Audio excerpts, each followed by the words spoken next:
Ein herzliches Hallo. Im heutigen Podcast erfährst du, wo dir Hypnose helfen kann und wo Hypnose dich nicht weiterbringt. Mein Name ist Pierina Steiner, Mutmacherin und Chancencoach. Seit über 10 Jahren helfe ich Menschen, sich von inneren Blockaden, Ängsten und Sorgen zu befreien, mentale Stärke zu erlangen, um erfolgreich im Leben durchzustarten. Das tue ich mit Leib und Seele, mit Hypnose und Mentalcoaching.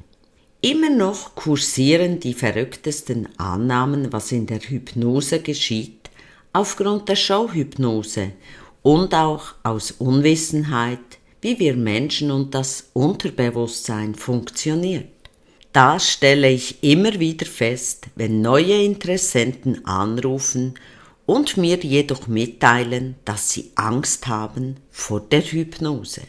Erst kürzlich erhielt ich einen Anruf, in dem mir die Dame am Telefon mitteilte, sie hätte schon Interesse, ein Thema, das sie belastet, mit Hypnose aufzulösen, da sie von Freunden viel Positives über mich gehört hätte, aber eben auch Angst habe, dass sie nach der Hypnose gackere wie ein Huhn.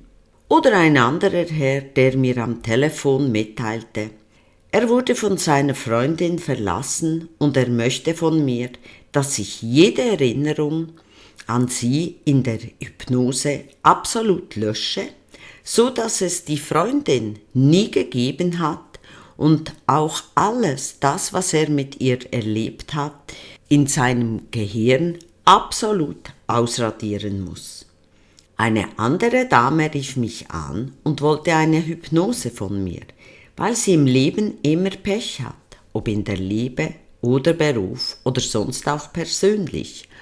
Und sie erwartete, dass sie nach einer Hypnose als erfolgreiche Frau die Augen öffnet, der alles im Leben gelingt, die Erfolge, die tollen Männer und die besten Jobs nur so zufliegen. Ja, da verschlägt es auch mir manchmal wirklich die Sprache und es zeigt, dass viele Menschen weder eine Ahnung haben, wie wir Menschen, die Psyche, das Unterbewusstsein funktionieren und auch keinen blassen Schimmer, wie mentale Stärke, innere Widerstandskraft, Selbstbewusstsein, Erfolg oder Charisma entsteht.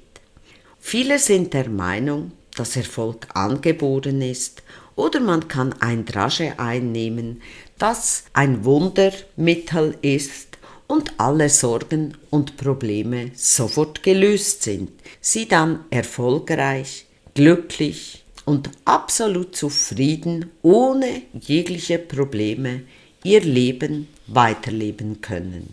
Eines der größten Märchen ist wohl, dass man in der Hypnose willenlos ist. Diese Vermutung haben viele, weil sie Showhypnose gesehen haben und denken, das ist gleichzusetzen mit einem professionellen Hypnosecoach. Willenlos ist kein Mensch, weil dies evolutionsbedingt ist. Wenn jemand in der Hypnose etwas gegen deinen Willen, gegen deine Moral oder deine Ethik tun würde, wärst du innerhalb Millisekunden voll da. Das hat mit unserem Kampf- oder Fluchtverhalten zu tun. Daher ist es absolut unmöglich, dass ich in der Hypnose etwas gegen den Willen des Kunden tun kann. Dann kommt hinzu, wäre es wirklich möglich, in der Hypnose gegen den Willen, die Moral, die Ethik des Kunden zu arbeiten, dann wäre Hypnose weltweit verboten und würde nicht immer vermehrt in Spitäler eingesetzt oder auch bei der Geburt. Witzig finde ich auch immer, wenn die professionelle Hypnose mit Showhypnose verglichen wird. Denn wenn du in irgendeine Show gehst, ist dir immer bewusst, dass es sich um Show und oft auch um Fake handelt. Ein Showhypnotiseur hat eine ganz andere Ausbildung und arbeitet ganz anders als ein professioneller Hypnosecoach. Beim Showhypnotiseur besteht ein großer Teil der Ausbildung darin, wenn er die Frage stellt, wer auf die Bühne kommt und mitmacht, dass er genau diese Menschen aussucht, die sich auch bereit dazu erklären, die sich nicht nur bereit erklären, sondern sich auch auf der Bühne zum Deppen machen wollen und jeden Schwachsinn mitmachen wollen. Würde er jemand auswählen, der das nicht will, würde rein gar nichts funktionieren. Aber dadurch, dass sich diese Freiwilligen zum Deppen machen wollen, erscheint dann der Eindruck, dass man in der Hypnose willenlos ist, was auf gar keinen Fall stimmt. Ebenfalls benutzt der Showhypnotiseur die sogenannte Blitzhypnose, die einen Menschen durch einen kleinen, im Außen nicht bemerkbaren kleinen Schock in die Hypnose bringt.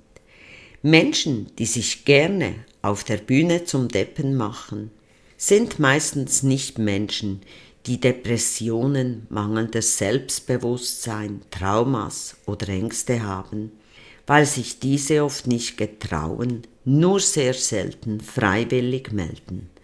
Trotzdem kann bei der Showhypnose durch unsachgemäße Handhabung verschiedene Arten von Schädigungen auftreten, wie etwa eine unbeabsichtigte Retraumatisierung, die unbeabsichtigt verursacht wurde. Auch können seelische Verletzungen entstehen durch Demütigung, Peinlichkeiten und Beschämung vor dem Publikum.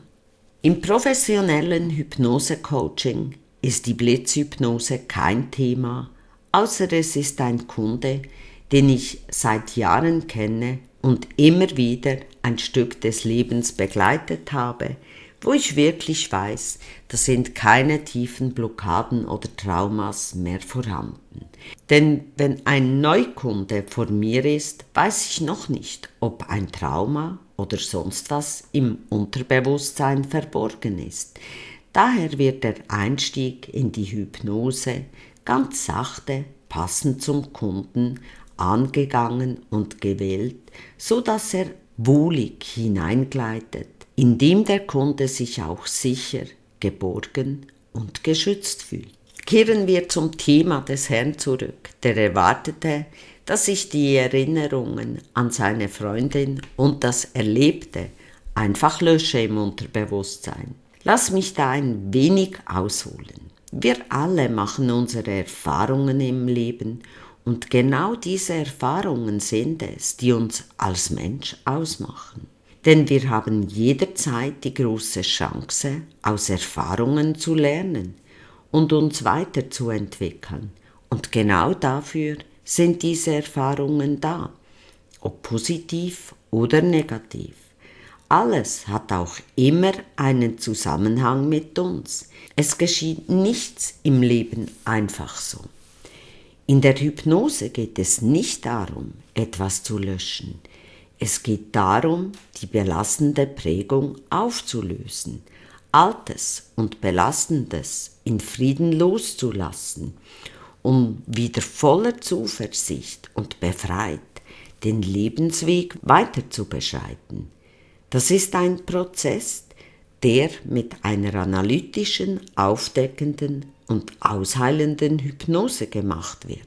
Dazu findest du auch weitere Podcasts von mir, das innere Kind ausheilen. Hör dir diesen Podcast an. Er ist sehr interessant und erklärt, wie ich in der Tiefe arbeite. Ein anderer großer Irrglaube ist, dass man in der Hypnose völlig weggetreten ist, was absolut nicht zutreffend ist. Die Hypnose bedeutet, du bist in einem veränderten Bewusstseinszustand, bei welchem deine persönliche Wahrnehmung eingeschränkt ist und sich deine Wahrnehmung völlig nach innen fokussiert, auf deine Gefühle und deine Gedanken gerichtet. Hypnose ist nicht, wie viele denken, ein Schlafzustand oder ein völliges Weggetretensein. Auch ist es kein Zustand der Ohnmacht und eben auch nicht der Willenlosigkeit, wie eingangs erklärt. Der Verstand wird lediglich ein wenig zur Seite geschoben und dein Körper und das Gehirn in einen Zustand der tiefen Entspannung versetzt, so dass der Zugang zu deinem Unterbewusstsein möglich ist, dies auch aufnahmefähiger ist, was dir neue Erkenntnisse ermöglicht. Dass die Hypnose funktioniert, hat einen großen Teil mit unserem Unterbewusstsein zu tun. Neben anderen Faktoren ist es verantwortlich für unsere Erinnerungen und das Emotionszentrum und ist unser persönlicher Filter für alle Sinneseindrücke.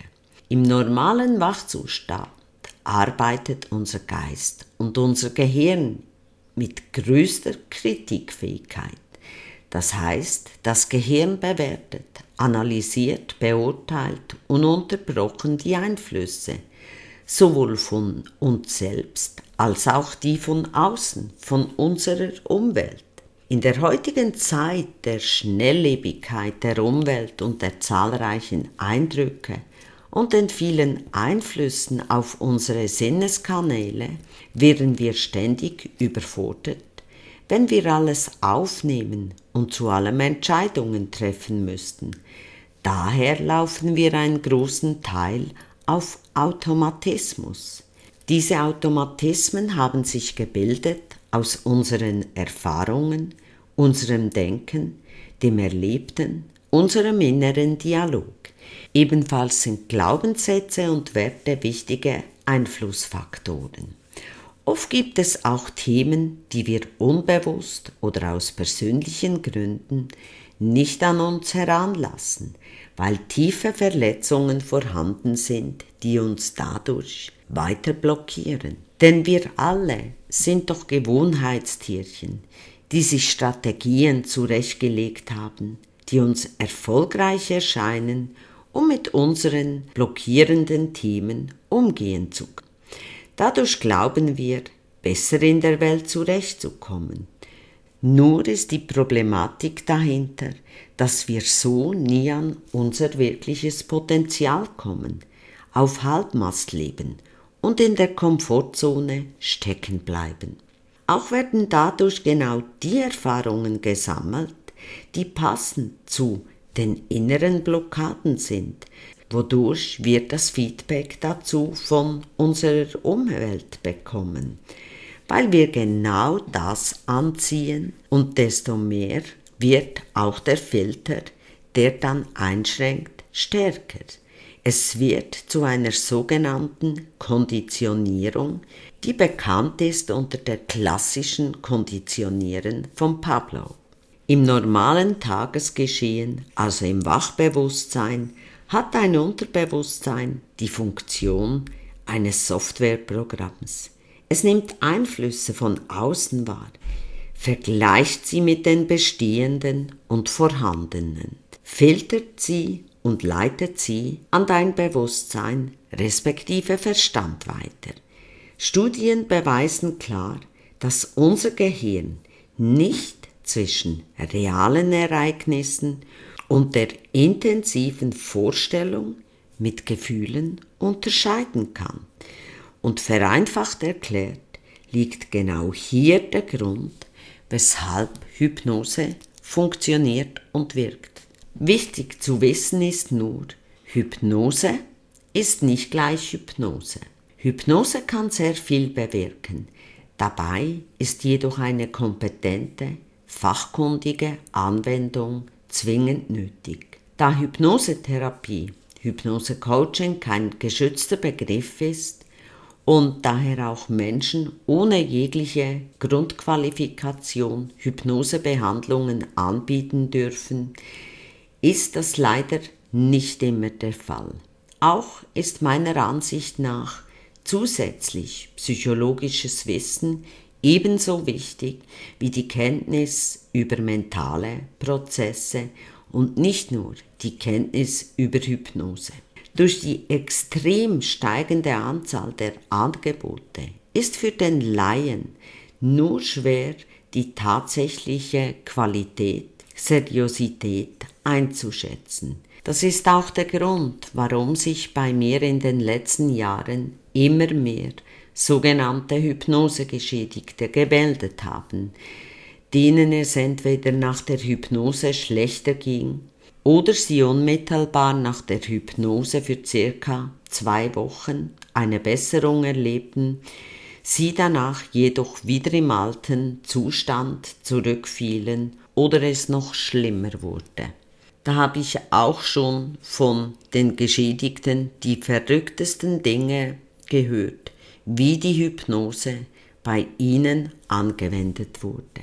Das geschieht, wenn nicht aufdeckend, ausheilend und zielgerichtet mit dem Klienten gearbeitet wird und ungenügende Kenntnisse vorhanden sind, wie die Psyche funktioniert.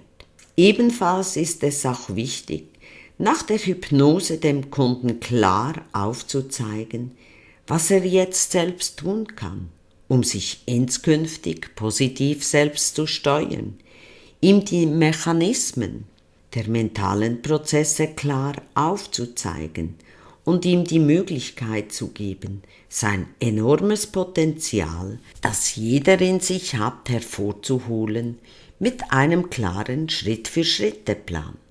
Denn die professionelle analytische Hypnose ist die Grundlage, um Ängste, negative Erfahrungen, Erlebtes auszuheilen, so dass innere Blockaden aufgelöst sind, die ja auch psychosomatische Beschwerden verursachen können. Es ist wie das Fundament eines Hauses. Wenn wir danach keinen klaren Plan haben, einen professionellen Bauleiter, nutzt uns das beste Fundament nichts, weil das Haus trotzdem von uns weiter schief gebaut werden kann und dann nicht unseren Erwartungen entspricht. Warum ein klarer Bauplan nach der Hypnose wichtig ist und was es mit der reinen suggestiven Hypnose auf sich hat, erfährst du in meinem nächsten Podcast. Ich bin einfach der Meinung, das Leben ist doch viel zu kurz, um es nicht voll auszukosten, und es ist ja auch keine Generalprobe, denn du und ich, wir haben nur das eine. Das Wichtigste ist für mich im Leben Wachstum, nie stehen bleiben, weil wir alle ein enormes Potenzial haben, das es nur gilt, hervorzuholen, um ein erfülltes, glückliches und erfolgreiches Leben zu leben. Das wünsche ich dir von Herzen. Übrigens auf meiner Webseite findest du 2 kostenlose Online-Kurse.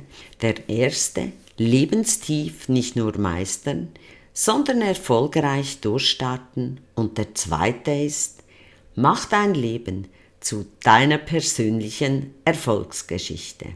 Also nutze die Möglichkeit und melde dich für einen dieser beiden Kurse an. Den Link zur Webseite findest du im Podcast beschrieben. Sollte dir übrigens dieser Podcast gefallen haben, würde ich mich freuen, wenn du ihn abonnierst. Auf deinen Lebenserfolg, deine Pierina.